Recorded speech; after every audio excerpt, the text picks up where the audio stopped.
Hey guys, welcome back. Been a while since I did a video. I've been pretty busy with a lot of other stuff, but anyway, I wanted to get something going here, and I was looking for something to do a video on, and then this thing showed up, and well, I want to show the difference between doing something right and doing something wrong, and it just couldn't have turned out better because it's two of the same cars, and both of them were modified. And it's, let me show you. Okay, first we have a 1986 Ford Mustang. This was a 4-cylinder car. This car was converted by a buddy of mine. I did a little bit of help. I gave him a little bit of help with some of the wiring on it. I didn't have much to do with this car, but I just want to show you. Let me actually get a light on here.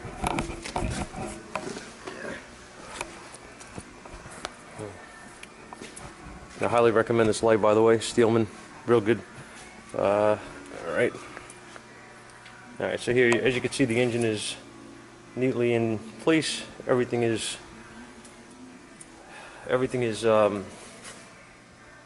set up correctly. Okay, this is a Ford, obviously 302 engine, and got an HEI distributor, GM type, which is nowadays a common procedure on these things to get them to run better or to be more consistent and get rid of the older Ford systems. In any case, it works well. It's very simple to set up. Got a Holley carburetor on it. All right, it's not highly modified. Got a small cam in it, little thing, little stuff. But my point here is that this thing is done really well. Okay, it's really nice. It's clean, and the wiring and stuff is going to be tidied up some more. But well, let me show you what I'm getting at. We have over here another example. Over here we have an 87 Mustang, which was originally a V8 car, which is still a V8 car, and it was converted from excuse me, it was converted from fuel injection to a carburetor because the customer was told by his mechanic that hot rods don't have fuel injection. Little do they know, but anyway, I don't know if any of you guys picked this out already, but just one prime example of what not to do on a car, or how not to do it. If you're going to convert a fuel injected engine over to carburetor, that's fine, not a problem, not that difficult to do. Take the necessary steps, obviously do it right, like that one over there. This is a bad example. If you haven't picked it out already, take a look at the carburetor. I'm sure a lot of you guys are laughing right now. This is not set up. This came in this way. This car runs, albeit it ran badly. We did set it up. I did not swap the carburetor around. I'm not touching it. Wasn't part of the job deal, and it works for the time being. I am going to recommend that it should be repaired correctly and put on correctly because it's unsafe. It's on backwards, just if you guys don't know. Just about everything on this car was done badly. From that is, I mean, that's just the main, point that you can actually see. Wiring was all cut. Everything was ripped out pretty much. Fuel line. We have a fuel line with a plastic T connector in it.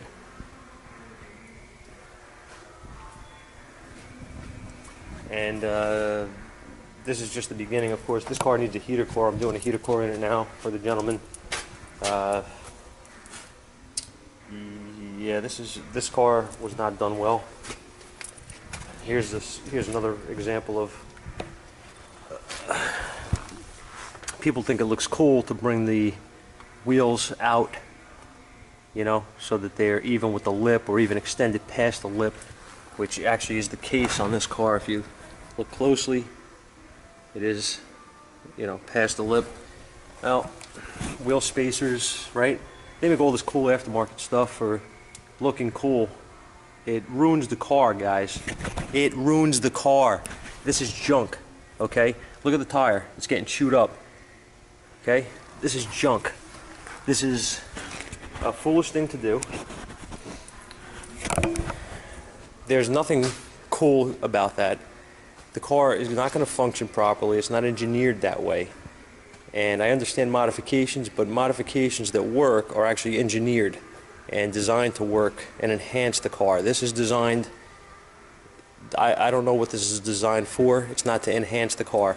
This is absolute junk. Okay, so he's complaining that when he puts anybody in the back seat, the tires rub, and sometimes when he hits bumps, it rubs. Of course it rubs. It's junk. I recommend to take everything out, throw it in the garbage, put everything back to stock height, and be done with it. And that's probably what's going to happen if he decides to actually keep this thing. So I just wanted to share. I just wanted to show you guys. I mean, I've been doing this a while, and I have to admit that's the first time I've ever seen a carburetor installed backwards. And that's just the one point that I had to show you guys. And I'm very surprised this car ran at all. And I mean, when I say it ran, I use that very loosely. It was running barely until he got into our lot, and then it broke down, and we had to push it in. And pretty much nothing was working on this car. Wipers, lights, horn, ignition system, timing, carburetor, you know, the setup on the carburetor, just everything on this car.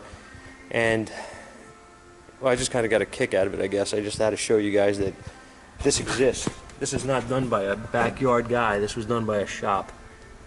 Okay, this was done by a garage, a place that owns a business, runs a business. They installed this carburetor, and I just can't. I just can't. I want to say that if you don't know how to put a carburetor on correctly, don't work on cars. Go do something else. Just please don't work on cars, because I mean, what if this was a brake job? Would the calipers be on upside down or inside out? Or I mean, I don't even know where to start here. This is crazy. Like, why would you do that?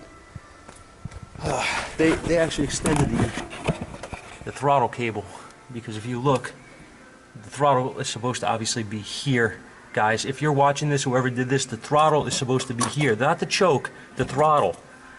Anyway, here's the cable coming out of the firewall, and where it should be is here, but there's no linkage here because the carburetor's on backwards.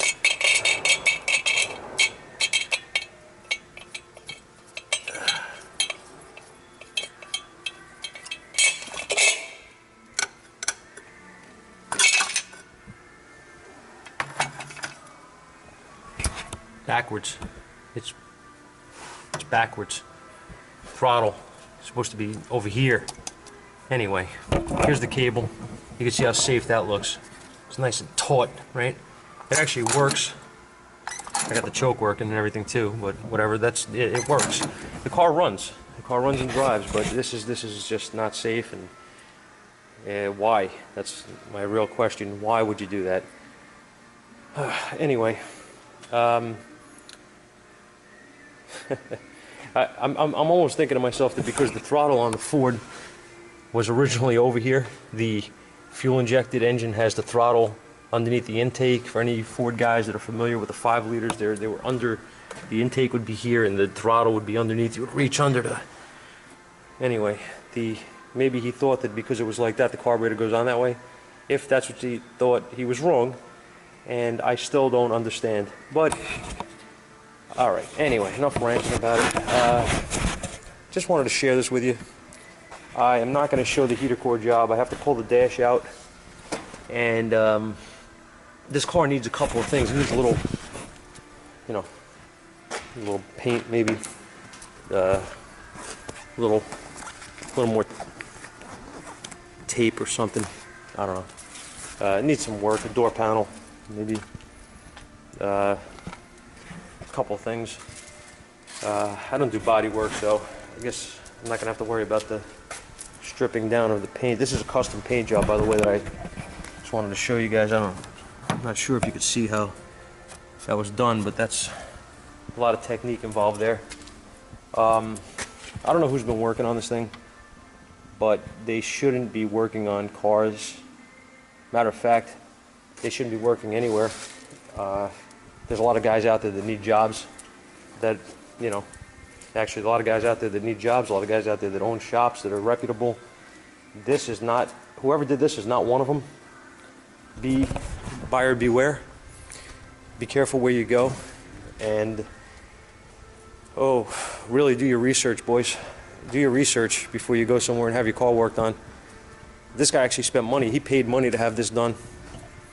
So anyway, yeah, like I said, I'm not going to show the heater core job. It's I think it's going to be too hard to film while I'm taking this thing apart. If it was one of the easier ones, I would, you know, would show it, but pulling the dash out of this thing and all that stuff, and it's just going to be really hard to film, so I'm not going to show that. But I will promise I will try to get more videos up soon. Maybe I'll try to get something up of some of the hot rods that we got in here. I don't know if you guys are interested in that stuff, but got some pretty cool stuff in here. We got the there's the famous Camaro peeking out from behind the Mustang, and there's another one of the shop cars. They don't belong to me. I just, you know, I just get to have some fun with them every once in a while. But that's the, you know, it's the way it is. Anyway, we're gonna get back to this heater core job, and I'll try to get some more stuff up soon. But post your comments, guys. You know, tell me what you think of this. If any of you guys seen stuff like this, I'm sure some of the subscribers here are mechanics. If you're not, share us with your mechanics, because I'd love to hear from them and see what they think of stuff like this. This is just crazy. I've seen some really stupid things over the years. This is probably top 10. Yeah, it's been that bad. It's top 10. I would think number one. Wow, number one's tough. The guy that I don't know, the guy that was testing spark, maybe with he was showing me that he had spark. So he took his he took one of the ignition wires off of the plug while the car was running and stuck it on his finger, and then put his other finger from his other hand to the valve cover to show that it had spark. That was a classic that me and Joe D'Elia were actually standing there beside ourselves watching this guy saying, "Hey, look, it's got spark." I use an HEI tester. I don't stick the plug wire on my finger. I just don't care to do that. It's fun to watch. That's a tough one though. That's up there too. The number one though, I don't know. You know, we had the other guy who came in with all kinds of, I'm sorry, not check engine, all kinds of lights on the dashboard, warning lights on every light actually was on. ABS, traction, everything on the dashboard was lit up like a Christmas tree, and it was an Acura. And what happened was we started making some tests on it, and we figured, being that these codes that were coming up were all kinds of crazy things and no communication with some modules and things, just weird stuff. We either had a shorted module or a communication line or something, or this guy had jump-started the car, possibly reverse polarity, which, you know, obviously you see a lot. People don't know how to, you know, they're not sure how to jump-start a car. They don't realize positive and negative, which, you know, obviously Google would probably be good for that, how to jump-start a car or something. Maybe I'll do a video on that for you guys, you know, how to properly jump-start a car. But I'm sure my subscribers know better than to reverse polarity anyway. When we questioned the guy about jumping it, he said he didn't have another car to use to jump-start the car, so he had to figure something out. So he used household current. I swear to God, He hooked up a 100-foot outdoor extension cord, and what he did was he cut the ends of the cord and ran 2 wires to the battery and got the car to start, which I would love to actually see that happen. Although he did say that the extension cord caught on fire along with the part of the house, but that's another story. The car did start, and somehow he didn't blow the PCM, I guess.